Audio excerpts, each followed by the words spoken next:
Pardon me.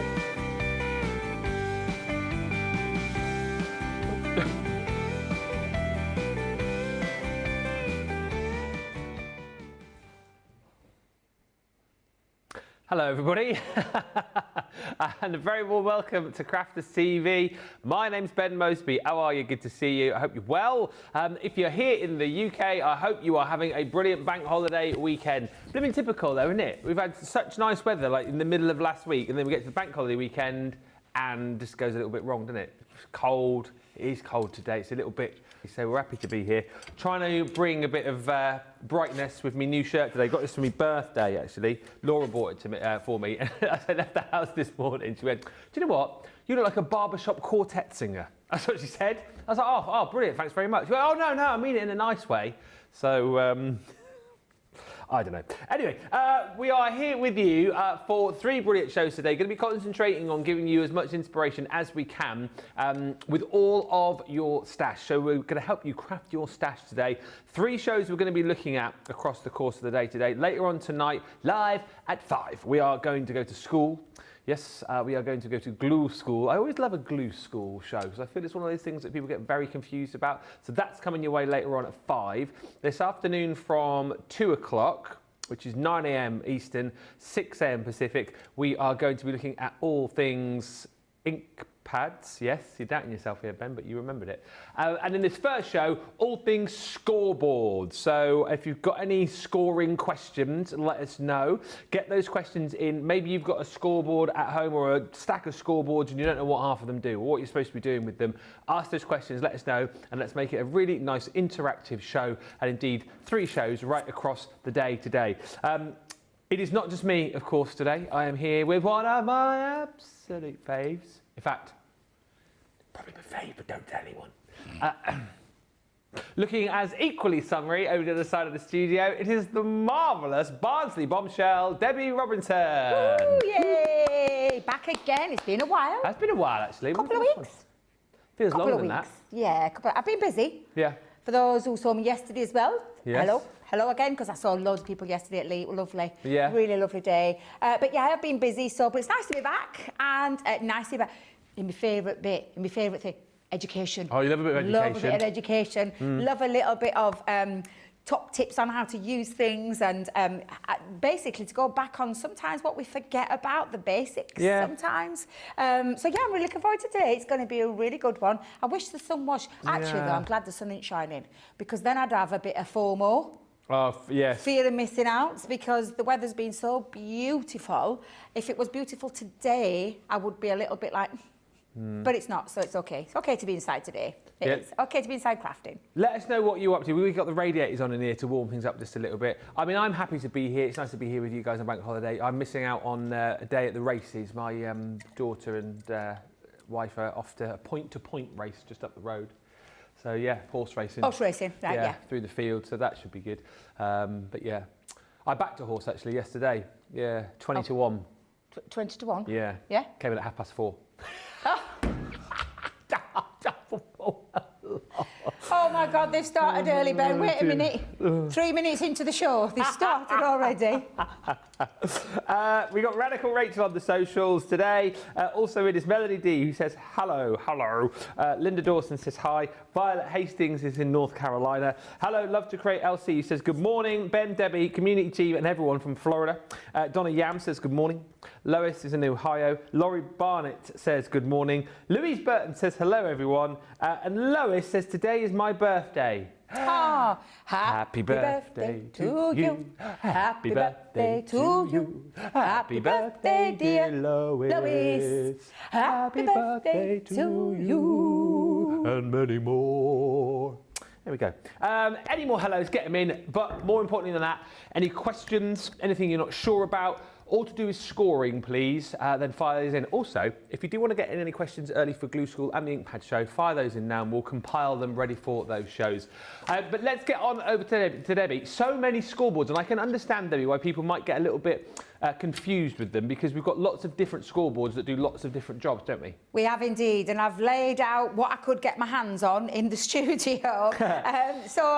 We'll start with, I'll go through all of them, but for scoreboards in general, And I say scoreboard because this is like a dual functioning scoreboard. But I'll start with the Scoremaster and the Big Score, which are our scoring portable scoreboards, but also our box makers as well. Because for those that don't know, for those that haven't got these, you can always head over to the website and have a little look. But they do have the function of a scoreboard with 2 metrics. You've got your inches on one side that's got your 1/8 of an inch increment all the way up on your Scoremaster to 8 1/4.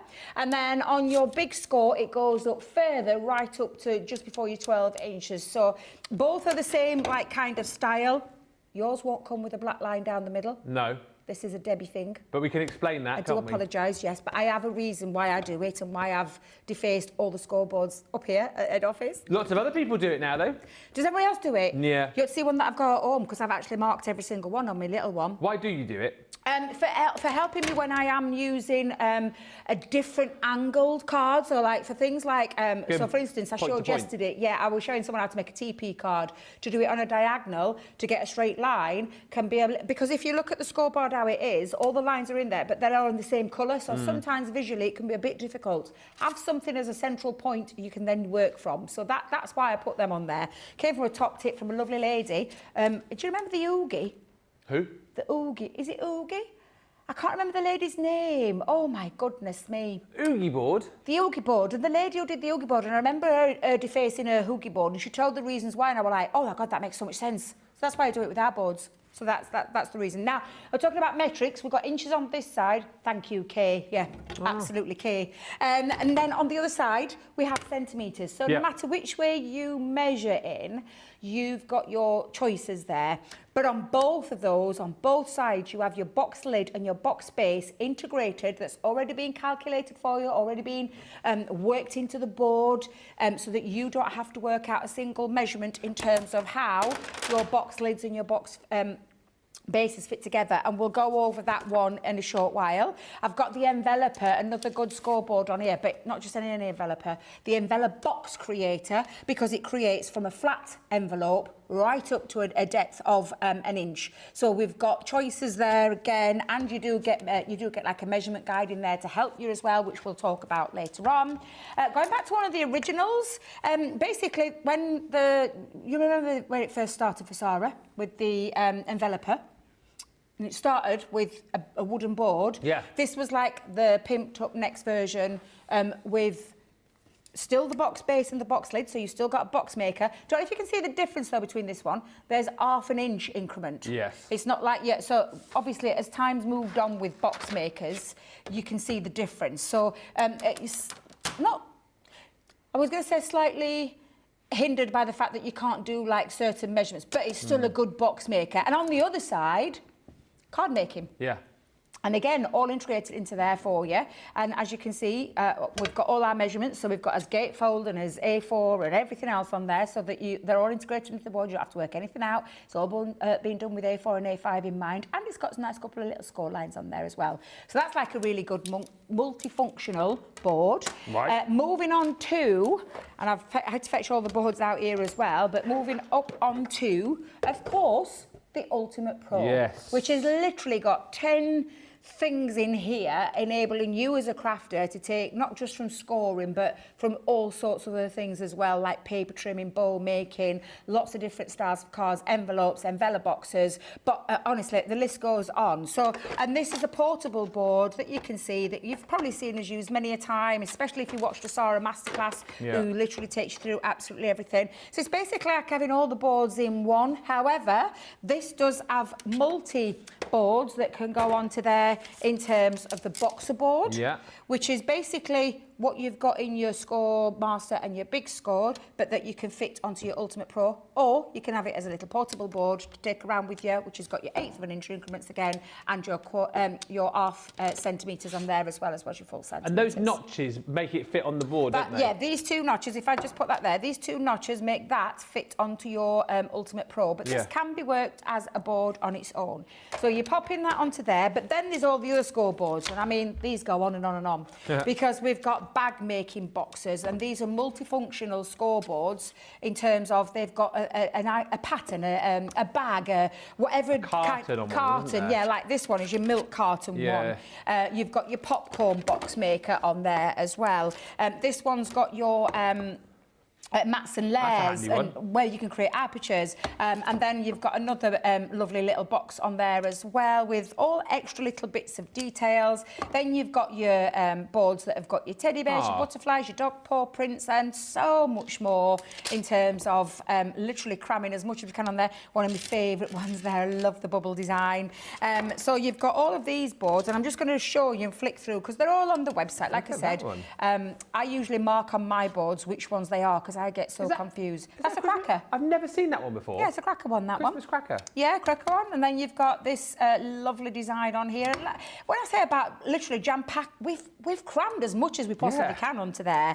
This is another one, another design bag there. So if I just turn that way, you can see the bag design. And the same on this side, lovely handbag. So there's lots of multiple boards. And all of these boards work independently on their own, or they work alongside the Ultimate Pro as well. And there are two different types of Ultimate Pros, just in case anyone's asking the question. The UK-based one that's got UK measurements on, and then the US board, which has got the US measurements on. And again, it depends on what you want, where you get your cardstock from, and so on and so on.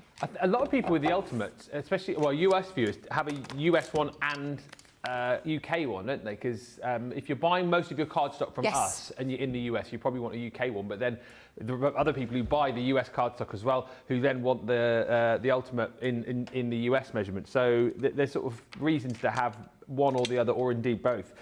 We have got some questions coming in, which is marvellous. Okay. A few comments as well. Colleen says, watching from Florida, looking forward to all the education. Lois says, thank you. So lovely together, Ben and Debbie singing happy birthday. Thank you so very much. And Rebecca joins us as well, saying, busy day today. We're having a full-on VE-Day street party. Yes, VE-Day, of course, today. Yes. Lots of parties going on up and down the country. Doreen says, hello, everyone. A bit later than usual, but I saved the show already on my playlist and watching back from the start. So, do you want to start, or do you want me to ask a question first of all? I tell you what. Do you have some questions? I'm just choosing some cardstock because I'm going to make a box in a minute. This will be a good question then to start off with. So Sharon says, hi Ben and Debbie, can you tell me, when scoring, should you score the right side or wrong side of the card to avoid it cracking on the right side? I always score it on the right side. And like so if I'm well, I'll show you. Yeah, that's what I mean. I've got some. I'm just going to grab some more cardstock out here. I've just pinched some from our very tidy little desk at the side of me. Oh yeah. Lol. Not sure what happened there. We have to blame the last person that was in. Was it Sarah or was it Lily? Lily. Got to blame Lily. Blame Lily. Got to blame Lily. Yeah. She just chucked a load of stuff, wouldn't it, behind the. I pulled the thing back because I thought, I'll just move it. I pulled the thing back and there was literally everything all over the floor. Yes. Let me just show you, and I'm just going to bring in the Score Master, so I'll start with the smallest one. And when you're scoring cardstock, so I've just got plain white cardstock, but we'll talk about, because we're going to be using a box for this in a second. But when you're scoring, and don't forget, each one of your boards gets a score tool where it can sit into there, so it sits just underneath.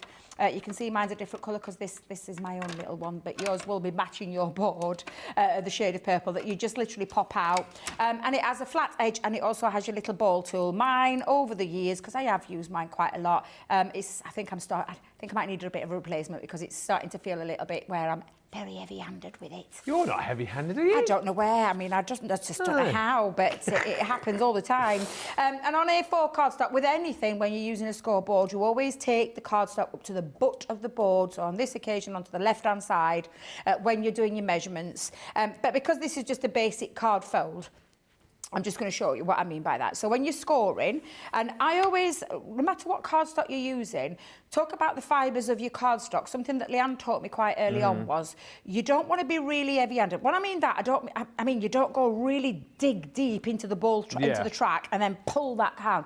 If you do that, you're breaking the fibres of your cardstock instantly, and that's when you'll get your cracks and your creases, and you'll know, because I bet you've done it. I've done it, where I've gone too hard straight away and I have torn straight through the cardstock because I haven't broken down the fibres gently. Yeah. So when you're scoring, it is literally just a case of a couple of gentle score marks. The ball sits naturally into the track, so you're not having to drag it down. It's just a few gentle, a couple, 3-4 times to break those fibres down. You'll hear people in the industry, not just, but they do both sides. There's nothing wrong with that if you want to. However, you've just seen me score into this side, and then I turn it into there to prevent the cracks and the creases. And that means I've got a really nice score. There's no cracks, there's no creases. I haven't torn the cardstock instantly, and I've got my first fold. So that's a good question to start with. When you score, I fold into it so that I don't get that cracking or that creasing or the mismeasurement of it as well. So that's a good example, and that's a very good question to get started with. Yeah, and I think the next question, which you've got, kind of comes back to, I think this comes back to the whole black line thing. But Violet says, I continue to struggle with how to use the Scoremaster and Big Score when it comes to using the top measurements for one thing and the bottom for another. Now, that's because of the box base that's in there. So take that out of your head. The measurements that you see on the bottom, forget it for a second when you're using the top side of it. The bottom part of it is obviously for your box lid and your box base, and it's already been integrated into there. So, for example, when you're looking at it, if you're looking at your board, you've got your 1 up here, and then you've got your 8 here. And I get where it's getting confusing. When I was in store, this is what I used to get asked so many times. But that's because it's integrated with the box lid and box base. So when you're scoring from the top, ignore the bottom. Yeah.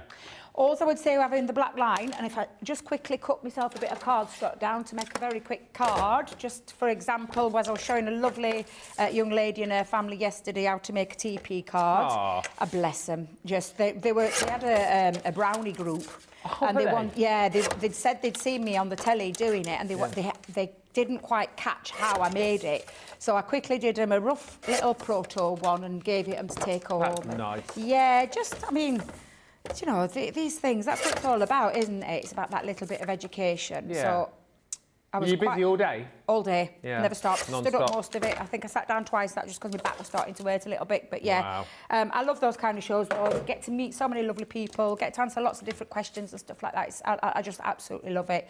So when you use it, can you see when you're doing these kind of folds, if I was to try and measure that up onto the 2, can you see here now? I'm like, is that gone off? Is that on the same line? Because it's very easy for you to lose track of where to, unless you take your tool down into it, line it up, and then line it up that way, which you can do.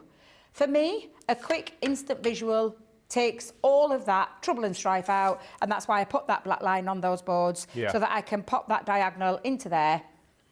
Very quick, very easy, and again, score into that so that you've got your fold, and that's what makes that difference of having that black line in there. But for example, like I've just said, you could take that, so I'll go onto the 3 board, so I'll measure up onto the 3. What I'm just going to do is put that down so that I can measure the top onto the 3, and then make sure my tape is the right Debbie, you're not in Barnsley now. The right place, so that I can get that as well. So you can do that way, but for me, there's a little bit room for error there.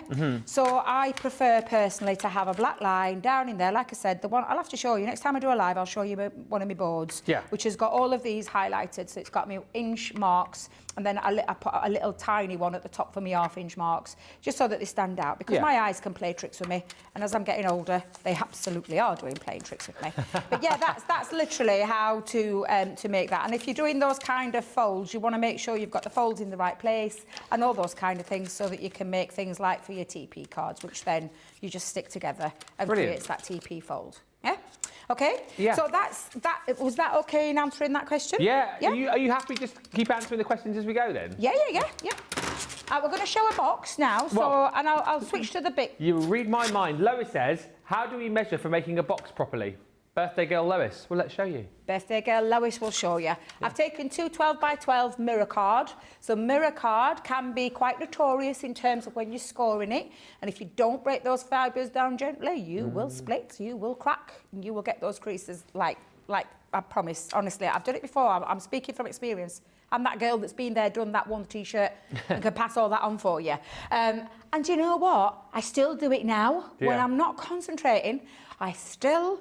heavy-handed Debs, straight down, straight through the cardstock, and I'm like, Why don't you just What you like listen when you to do it? yourself?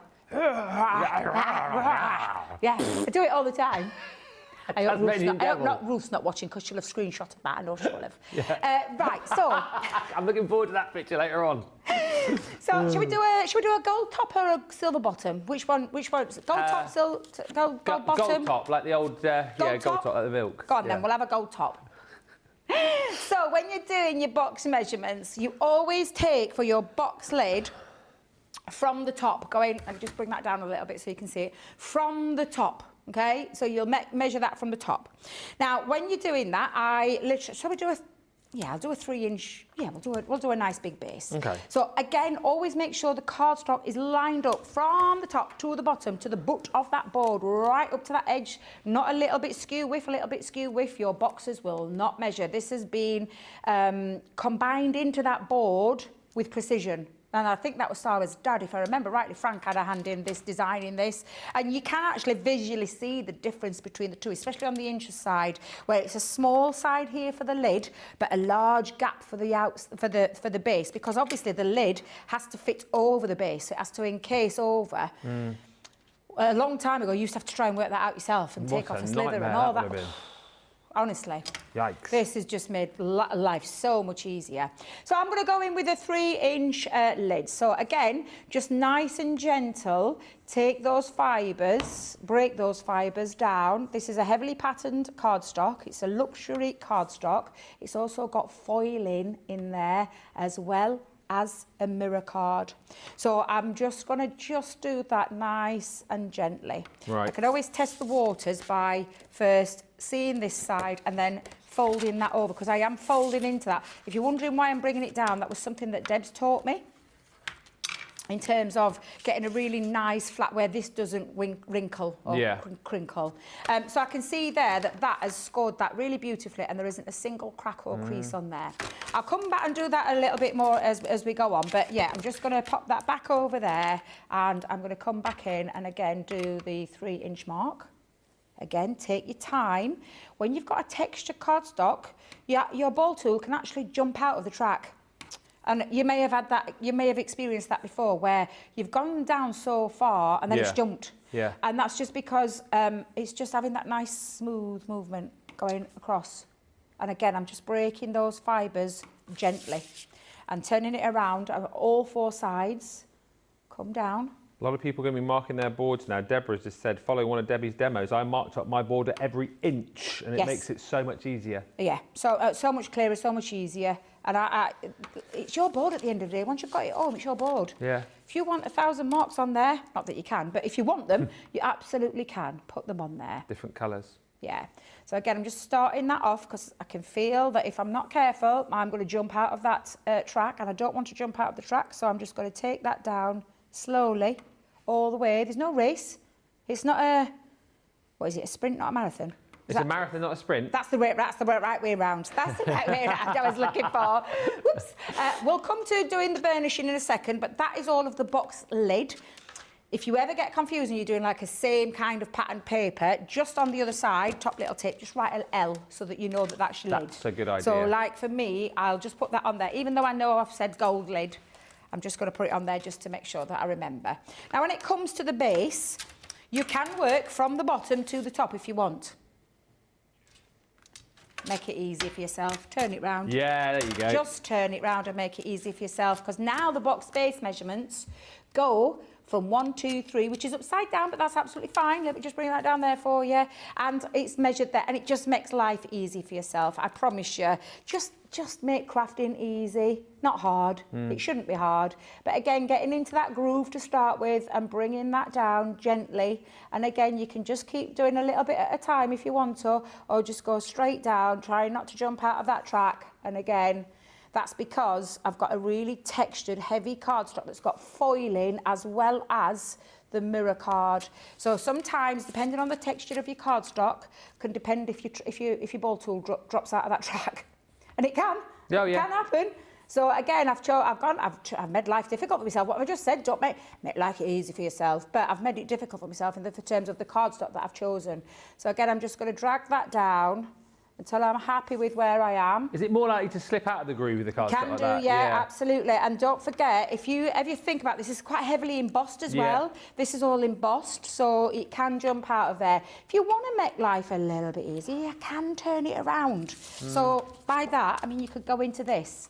However, the rule of thumb now is what I've just said to you about terms of like scoring into it. We're going to be going the opposite end. But that way you can see it's a bit smoother because I'm not fighting against the cardstock. I'm not fighting against the pattern or the embossed detail. So whatever way around, you make it easy for yourself. Violet's just said, oh gosh, turn it around. Duh, no, I had not thought of that. Oh, do you know? It's the silliest thing sometimes, isn't it? Yeah, it's just one of those things, isn't it, that like I think sometimes we get into our own heads about how we should do things. Yeah. I've always said this, Craig says it, Debbie says it, you do you. You do what works for you. Honestly, I genuinely mean it. You do what works for yourself to make things easy for yourself as well. So when I'm folding into it now, I'm just going to bring that down and again, nice burnish. And if you've noticed, I'm bringing the top part down into it rather than the other way around. And that again just means I get a really nice, neat finish. Thanks to Miss Fisher, who always thinks of these things. And again, I'm just going to use, I've just switched to my bone folder just to get those little nooks and crannies there. You can use the either side of the tool that comes with you as well, but I just want, because it's a bigger project, I'm just switching that around. So again, and again with the folding, just watching you do this, it is again a case of making sure you burnish, and every time you fold, and you always do a couple of burnishes with your bone folder, don't you? Yes, absolutely. You never see me do one. I don't know if you've noticed. I never do one. I always give it a good up and down a few times to get a really lovely crease, the burnishing part makes a massive difference when you are putting it together. I'll tell you what as well, Debbie, we've got some brilliant questions coming in. I think with all the questions we've got, we are probably going to have the next sort of half an hour taken care of, and there's some really good ones, so thank you. Keep them coming in. Yeah, and we keep always them say, coming. particularly on these sort of shows, Louise will answer your question in just a second, one of our newer crafters. If you're not sure about anything, please, for goodness sake, ask. And even if you sat there thinking, oh, I don't want to ask, it's a silly question. It isn't a silly question. If you don't know the answer, it's not a silly question, is it? So let's get all those questions answered. And again, chances are, if you're thinking it, there'll be 50 other people thinking the same thing. So any questions, please get them in, and we'll get through as many as we can in the next half hour. Absolutely. Now, I'm just going to show you, from me personally, I always go up to the first score line and then I take a slither off. It doesn't matter if it's a big one, a small one, whichever you want to do. I just do it because it makes for a neater finish when you're folding your box over, okay? So that's why I do that. And then I alternate. So I do this one that way, turn it that way and do it exactly the same again. Turn it that way, do exactly the same again. Now, I've got my 3-inch scissors, so I know that's a 3-inch, so I could technically use that scissor mark to get a nice clean straight edge, so to speak. I always do it on the inside rather than the outside. Again, I'm talking heavy pattern, and trying to do it on an heavy pattern can be a bit tricky sometimes. So again, just make life easy for yourself. Another little top tip that our lovely Leanne gave me was, when you are coming to use these flaps here for your box, just give those an extra score. Because when you're folding it in, it gives a really nice crisp, rather than, and I'll just explain. So I've done that there, you've seen me fold it, but I've actually cut it. If I put that back up now, you might get a little bit of a wonky edge. So when you're doing it again, just give it a nice score, okay, all the way around, just on those little flaps. And it gives a really crisp finish and makes for a really nice, neat, smooth, seamless box, okay? So I'm going to put my glue on now. I'm going to use our tape pen. I will, in all honesty, if I'm using something like a mirror cardstock, it would be a wet glue or a red liner tape. But just because of time, I am going to, and speed again, I'm just going to Tacky glue? Tacky glue, yep, absolutely. And then you can clip it, you can hold it into place as well. I'm just going to put a little bit of the heat back from my fingers onto there to get that nice seal. But you get a really lovely finished edge of a box when you're doing this. Now, this is the lid, so we'll do that all the way around again. And I'll repeat that process onto the... and we're going to be tackling glue schools later as well and talking about glues. 5 o'clock tonight. Yeah, absolutely. I love a glue school. One of my favourites it is. So make sure you stick around for that. Oh, you.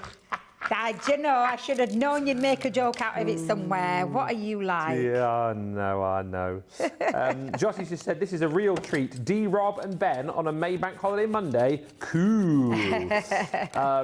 Stacey Lou's just saying, the big score is so worth the investment. So glad that I have one. And also, hello to Bella Stella, who's also celebrating her birthday today. Happy birthday, Bella Stella. Happy returns to you. That's a cool name. Hey, cool name. Is it a username? I don't know. I think Happy probably. birthday, Bella Stella. Bella Stella. Oh, what have I done there? Debbie. What you done? I've just realised I didn't use my eyeballs properly there. My goodness, I've even got the right glasses on. Debbie. What was that? What was that for a... Oh, seriously, that's better. What do you nice, like? neat box lid already made. And then we're just going to repeat that process on the bottom. Yes. We're going to use that score line as our guide to take our scissors right up to the first part and then again snip. You can, if you want, to snip off a little bit extra, if you want to do a little bit of an extra neat. So you've got like this part. I sometimes do that with my boxes. Yeah. Again, I think it's a personal choice, isn't it, when it comes to your boxes? I've got 7 questions still to ask you. Oh, I see. So good. Thank you, everyone, for turning out on a bank holiday Monday. I've just had a look, and there's so many people watching over on YouTube. Facebook was very busy. I know particularly here in the UK, bank holidays usually, see people going out and about, and with it being VE Day today as well, lots of people having street parties and all sorts. So massive thank you. Just to remind you, if you are sort of popping in and out, if it's all things ink pads you're worried about, that's our next show at 2 o'clock. All right, so join us for that in an hour and a half. And if it's, you can get your questions in now if you like. We've got Rachel on the socials, so I'm sure she will be more than happy to get those questions ready, and we can get those asked at the start of that show. And then tonight, live at 5, Glue School. So anything you want to know about any of your glues, any of your tapes, anything like that, let us know, and we'll get those answered, certainly. Hi to Stacey Lou, says, brilliant tip, Debbie, about scoring the flaps more. Yeah. Our lovely Leanne gave me that one. Yeah. Yeah. And hi to, Stacey Lou again, says, good afternoon to the gorgeous Debbie and handsome Ben. Ooh. Swoof. So, yeah, it must be the new shirt. So, I'm still laid in bed with a brew and Cooperman. Well, I tell you what, if you can't have a lie in bed on a bank holiday Monday, then when can you? Exactly. When Cooperman can as you? well, eh? Bless And him. with the snuggles from Cooper, we couldn't ask for anything better, could you? Yeah, it's definitely a day for staying in bed watching us, because it is a bit chilly out there today. It's Baltic. I put the heating on. Did you? I did. I was freezing when I got back last night. Freezing. So yeah, I've had the heating on. I joked the other day, last week, it was Tuesday, Wednesday, wasn't it, when it was Scorchio? I joked saying that would be our British summer, that. Don't even joke. Do not joke at all.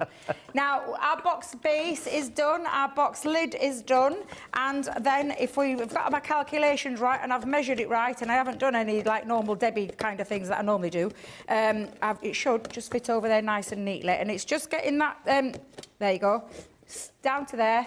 And there you've got your beautiful box, which fits perfectly because the box measurements on there give you those professional looking results.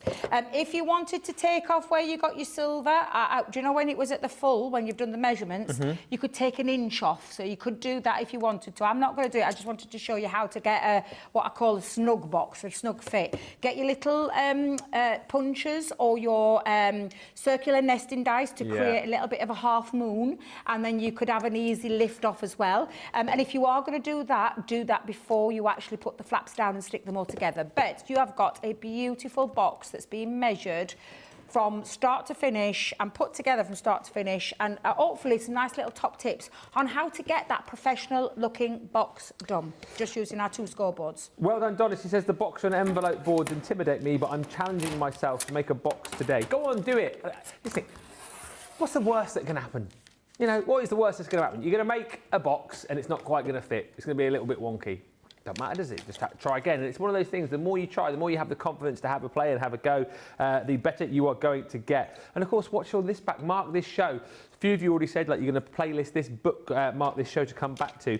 Gorgeous box, Debbie says, Lois, foil paper is so good for constructing, says Cindy Condy. And let's just have a look at some of these questions. So, hopefully a couple that we can do without demo, and then some others potentially we might need demos with. Okay. So Louise Burton, Debbie, is one of our newer crafters. She joined us a couple of weeks ago. She comments a lot. So she says, I need to buy a board, but which one? So she's a new crafter. If we're just going to get one, which is going to help us the most? Do you want my honest answer? Yeah. In terms of a scoreboard? This is such a tougher. What? This is such a tough one because I'm half screaming towards the Ultimate Pro because it's got everything in there, because it's got box making. There's the additional boxer board that you can get, that kind of, especially if you're measuring in like 1/8 of an inch or half a centimetres, then the Ultimate Pro would be where I would be drawn to, because you've got your card making in there, you've got your envelope boxes in there, as well as your envelopes in there.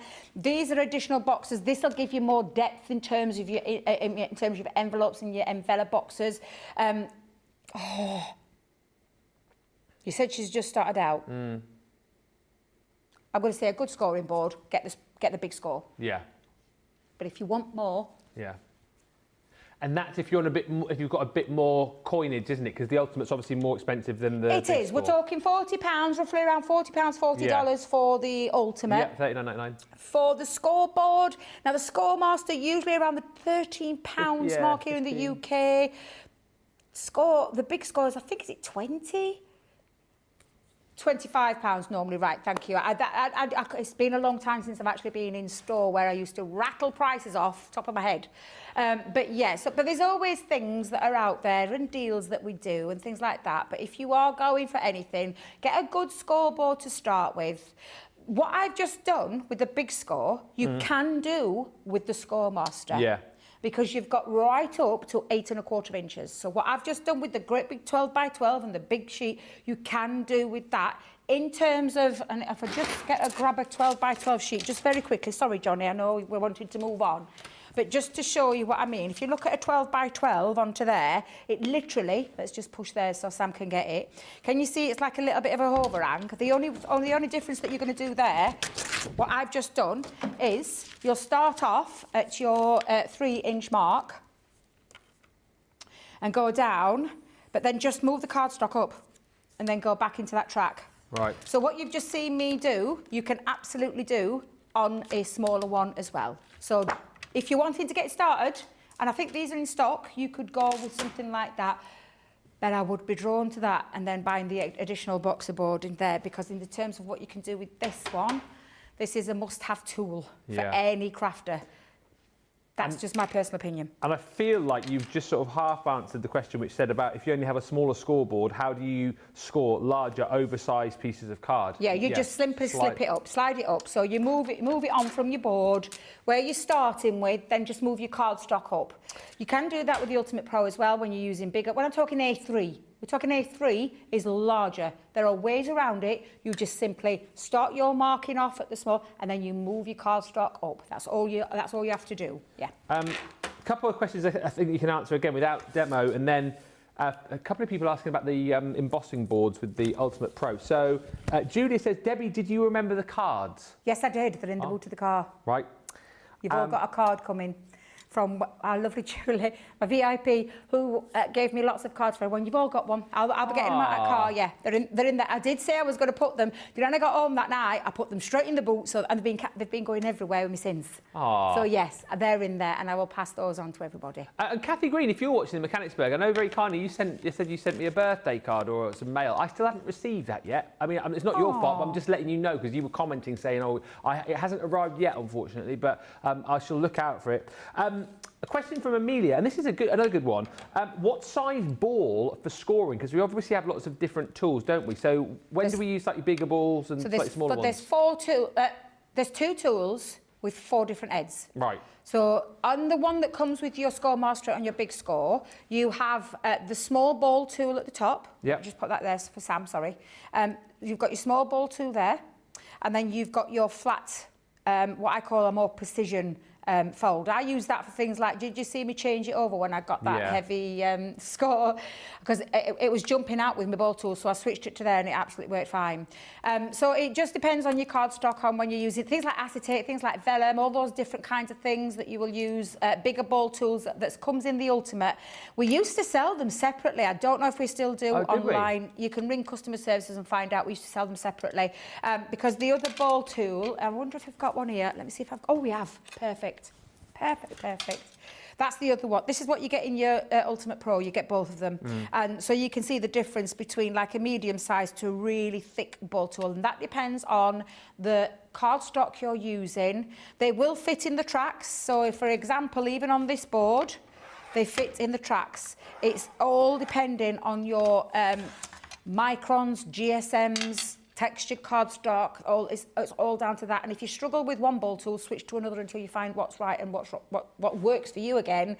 I think you've often heard Sarah talk about acetate, and she uses I think she uses the big ball tool, doesn't she, with the acetate, if I remember rightly, Sarah? I think I personally use my flathead, but again, there's no right or wrong. Anyone who's there telling you it's the right or wrong way, no, it's not. It's just what you feel comfortable with, and it will depend on the cardstock that you're using. The GSM, the heavyweight acetate, the microns and all that kind of thing, to when you use which ball tool. You'll know. You will know when you're using yours. Yeah. Kathy, I knew you would be watching. She says, I know I'm bummed it didn't get to you yet. I used the address your customer service gave me. It will get here, I'm sure. And when it does, I'll let you know. But thank you. Love all these tips, says Paula Cuts. And Louise Burton says, thank you, Debbie. I will buy the Pro. There you go. Yay. Where was my next question? My next question was... Sorry. Oh yes, so it was about the embossing boards. And I don't know if you can show this or basically talk around it, but Colleen's basic question is, can you show us the best way to use one of the designs on the Ultimate Pro? She says, I seem to try to trace with my paper, but I have to keep lifting up the paper to make sure that I'm doing it right. But as I'm going to say, I'm sure I've seen you guys do that. We all do it, yeah. All of us do it. So are you meaning these? The embossing boards, yeah. The embossing boards, yeah. Oh, sorry, Sam. Sorry. Just tell me when we're going over it, and then I'll because I'm one of those that sticks it in front of the camera. I apologise right now. I'm like this. Yeah, like this. That's what I do. I forget we've got this over us. I forget. Yeah, that one up there. Sorry. But yeah, so are you talking about these kind of things, or when you're going inside your board as well? So when we go inside, when you're tracing round, whatever it is that you're tracing around, yes, you have to find a way. Let me see if I can grab some cardstock. We'll go with a nice satiny one. Another one again. Oh, there, that's a nice little bit. I don't want to waste cardstock, so I'm not going to... I'm just going to quickly just for a little example. When you're starting off, you're wanting to find your start of the groove, shall we say? So it's literally trying to find it. Now, I've gone in with... trust me, with a satin cardstock. But when you're wanting to find your groove, you've got to literally lift up to find that starting point, and Debbie's missed that completely. Let me just get into there. I'm going to start here and just come down. So you find your starting point. I always have to lift up to find the groove and follow that ball tool around. And literally, this is not something that you are going to rush. No. This is something you're going to take your time with when you are trying to find the groove. And you'll feel when it stops that I always lift up. I have to. Now, if you struggle, put a bit of tape down. Just put a little bit of tape to hold it down, to get it in place, just so that you're not... Because it can happen. I've done it with teddy bears before. Oh, I don't know, my teddy bear... I got to last leg, I'm thinking, why is his leg not joining? I'd moved my paper. I'd moved the cardstock. I'm like... So we all do it, but it's just finding that tool and finding, and if you want to lift, because I forgot the pattern already, Ben, I'm not going to lie. I can't remember the pattern, so I'm just going to go in. Again, I'm going to lift because I feel like, yep, that's it, come back down. So again, and you can you see all the fancy squiggle pattern starting? Fancy squiggle? I know what I mean. Could be anything, couldn't it? But again, it's just finding your ball tool. There's little bits of wax that you can use as well. I remember someone telling me you could use like a little pot of wax. I find that with cardstock sometimes a little bit tricky because you get marking. There is special embossing waxes that are out there that help you glide your tool. a little bit into your cardstock a bit better. But again, let me just remember where pattern is again, Ben. Please excuse me a second. Because you can start to see, but it's just trying to remember where my pattern goes. So basically, lifting the cardstock is part and parcel of how you use the Yeah, Pro. absolutely. I can't do it without. No. If Debs or Craig can, I'm going to take my hats off to them because I can't do it. No, I think they all do it. Do they all do when it? I've seen Yeah. this done before. Yeah. It And then gets you're lifted just up. going to continue. So you can see that pattern starting to take shape. The embossed side, though, is on the other side. So, for example, if I start there again, let's just go back down. Because depending on your cardstock that you're using again, let me just get into there. Let's get into the groove. I want to burst out into Madonna every time I do that. Get into the groove. Cause you've got to prove. I've been singing non-stop, Johnny, for the last few days. I did karaoke at my niece's... You did karaoke? Oh, yeah. What did you sing? My grandkids. They brought the house down. What did they do? So Sapphire What did wanted she to sing. She loves, do you know the Toy Story theme? You've got a friend in me. Did she sing stood that? in front of the karaoke machine, read it word for word, sang it beautifully. The minute she started singing, everybody went, oh! And she sang it word for word right to the very end and got a massive applause and then did a bow. Because she did that, Ezra cottoned on very quick. Yeah. Applause. Centre of attention. I mean, Ezra, I don't know where he gets it from. Then he got up to sing Green, Green Grass. Didn't look at screen once, just sang there, Green, Green Grass, Blue, Blue Sky. I've got him on video, I'm going to show you later. I'll have to see and then that. afterwards, the biggest round of applause, and again, took a bow. How old are they again? Ezra's only about 6 and 4. 6 and yeah, 4. 6 and 4. Going back to the embossing, sorry, I got sidetracked What did there you with karaoke singing. I sang I'm Alive by Celine Dion and ABBA, Dancing Queen. Love a little bit of ABBA. Have you got videos of that as well? Yeah, what was that? Have we got videos of that? Absolutely not. We're not videoing What? me. No, Come no, on. no. Come on, tonight's show. But if you're going to use a pattern cardstock, this is where you're going to get that beautiful embossed detail where it's raised on the other side. So think about the cardstock that you're doing, think about the cardstock that you're using, think about the effect you want. That is the groove is on the other side. That is when you turn it that way to get the embossed on that side. So I hope that answered your question. And part and parcel of doing those embossed details is lifting, because I can't do it without. If anybody can share some tips on how to do it without, please send them to the CTV studio so Debbie can learn that technique too. I bought the Ultimate 20 plus years ago, says Donny Yam, and I think it was the first thing I bought from CC. Sarah was the presenter in her purple dress, HSN, I believe. Couple of questions I've got left, and then we can look to do a couple more things before the show ends. Tracy says, if I'm buying accessories for the Ultimate Pro, do they fit inside or not? Yes. Let me go back to the Ultimate Pro. When you're opening your Ultimate Pro, you get a little clip, right, okay? So if I take your little clip off, sorry, Sam. I'm doing it again. Take your little clip off, don't lose it because I have lost mine many a time. But when you're opening it, can you see here? This is where you open it from. Yeah. If you open it from the other side, everything will fall out, because in the bottom part of it is where all of this lives, which is all of the, and I'll roughly go through this. I'll direct you to the Sarah tutorial, because there's a 2-hour show with Sarah with the Ultimate Pro. Absolutely whiz, because she shows you every single thing, including the magic ruler technique and so much more. But it's got your paper trimmer in it, it's got your blade, it's got your for your ribbons, for your bows, sorry. It's got all of the different things, your 2 scoring tools. But this is not where you keep everything. Where you keep the boards is in this section here. And we've got the boxes already in there. It can fit in, and I'm trying to remember how many of my boards I've got in there. Is it 4, Johnny?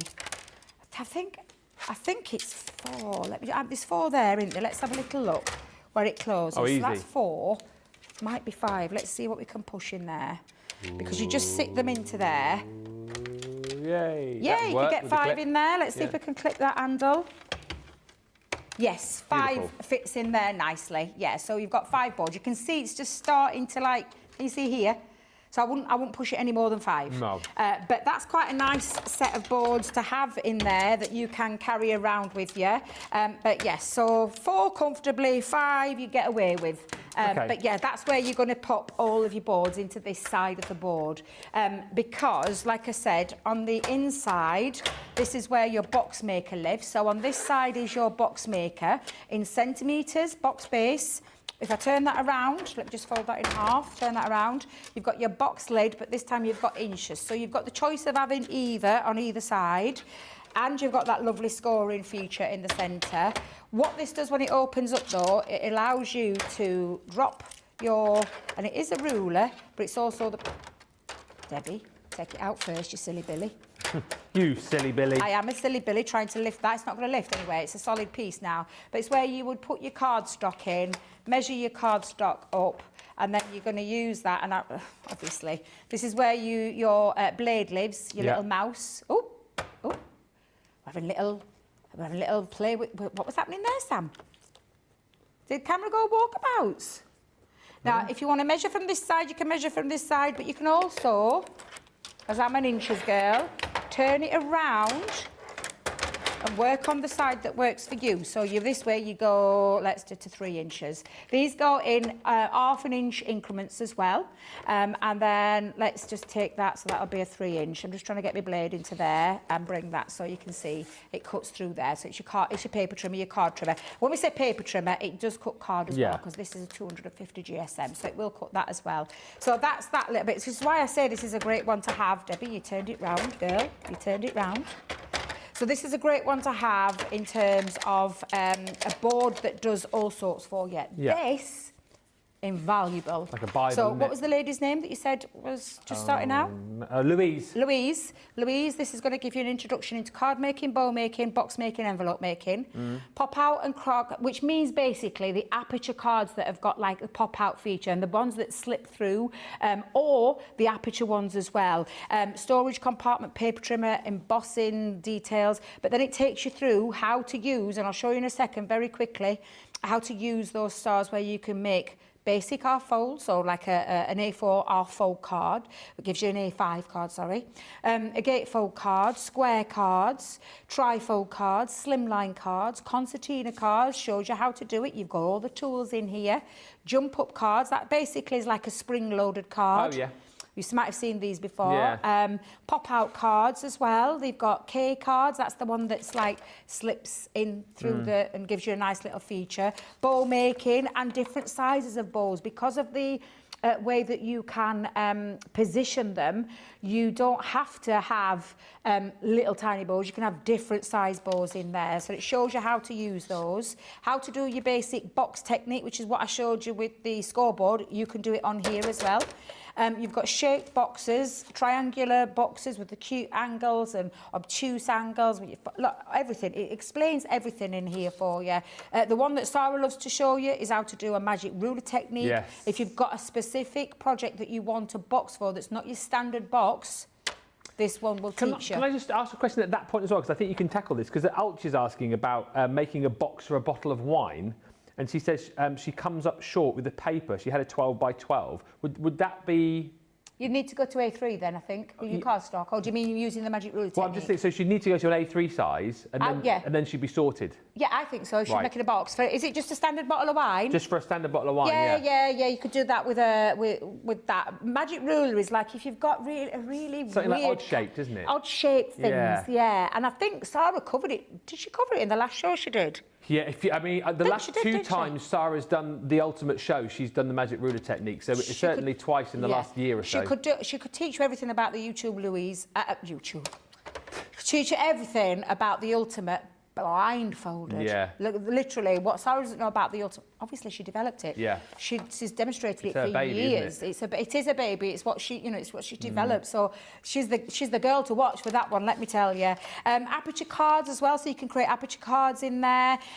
Wedge boxes. Love a wedge box. Envelope making. Envelope boxes, because this gives you both options in there, and it even gives you some standard sizes to work from. And then talking about your decorative embossing. And like I said, if you wanted it to be on that side, make sure you do it this side to create the embossed detail on the patterned paper or patterned cardstock.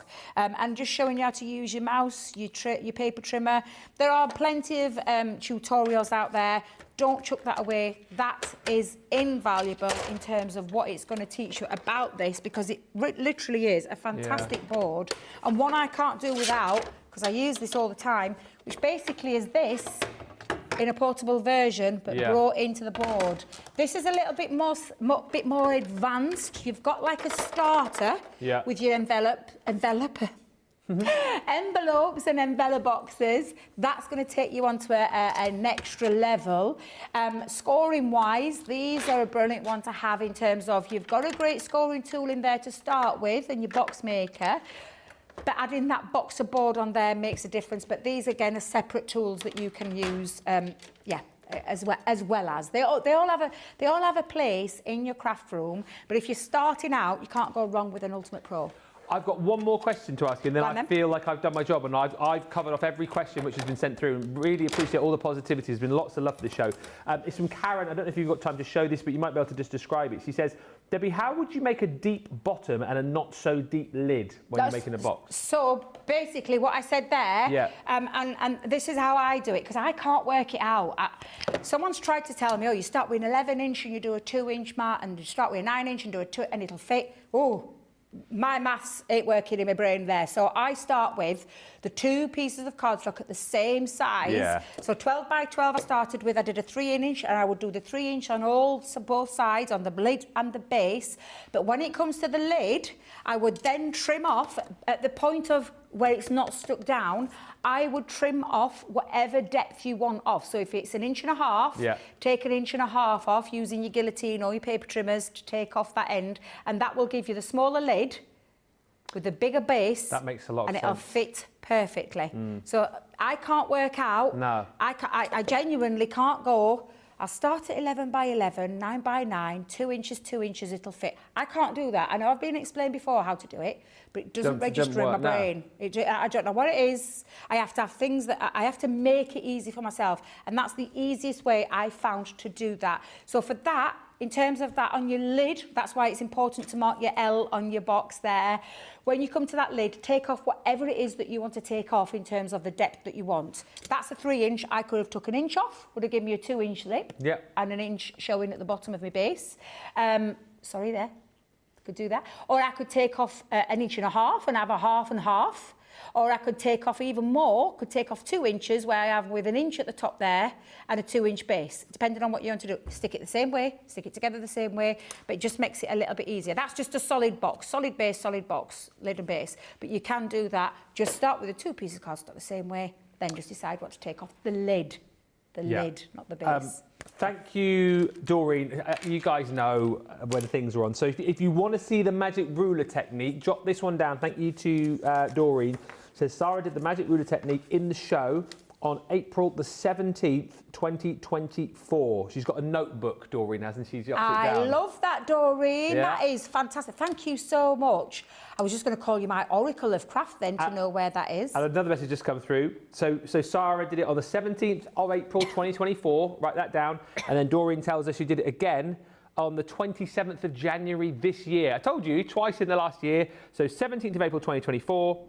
27th of January this year, and it was Sarah in both those shows, and she spent a lot of time explaining it and going through it. So look for that if you want the ultimate kind of guide as to how to do the magic ruler. You won't go wrong with those 2 shows. What a brilliant show. I've got to tell you, I always love these shows because I feel like my memory's refreshed and I learn a lot more, and hopefully it works for you guys too. Ink pads, Debbie, in the next hour, and once again, you'll have lots of things lined up, but you're happy to take questions and do requests, aren't you? Yeah, we've got water reactive, we've got quick dry, we've got opaque. Can I do my duets? Yes, definitely. And the colour blues, and there's metallic, and there's Midas, and there's pearlescent, and there's finesse. Let's not forget finesse. Let's not forget the sticky ink pad as well, the watermark ink pad. I'm going to cover all of them for you. I know we've only got an hour. We might persuade John to let us have a little bit more time, but we'll just see how we go. We'll just see how we go. Because I love ink pads. Give me 2-3 hours with an ink pad and I'll literally just sit there and demo with them all day long because I absolutely love them. I was only having this discussion yesterday with somebody at the show. A lovely lady that came up and I said about our ink pads being the best in the business. They are. They absolutely are. So yeah, I'm looking forward to that show. I'll show up talking now. I'll get packed away and I'll get everything ready for the next show. I love the fact like Sam's gone 10 seconds and Dave's just ignored it. Did I miss the countdown? I'm so sorry. I've done it again. He didn't count you down, but he did go 10 seconds and you just carried on. I'm so sorry, Sam. I feel like I owe you loads of please forgive me in this show. I will listen more. I'll wash them out. Do you want to count me out, Sam? I'll listen. How long have we got? Oh, we're going in 5. Oh, give me a second. Don't say 5. For goodness sake. Okay, you give me 10 seconds. Okay, go. All right, thank you very much, everybody, for watching. A massive thank you to Debbie as well. We are back in an hour's time for that ink pad score. Until then, bye for now.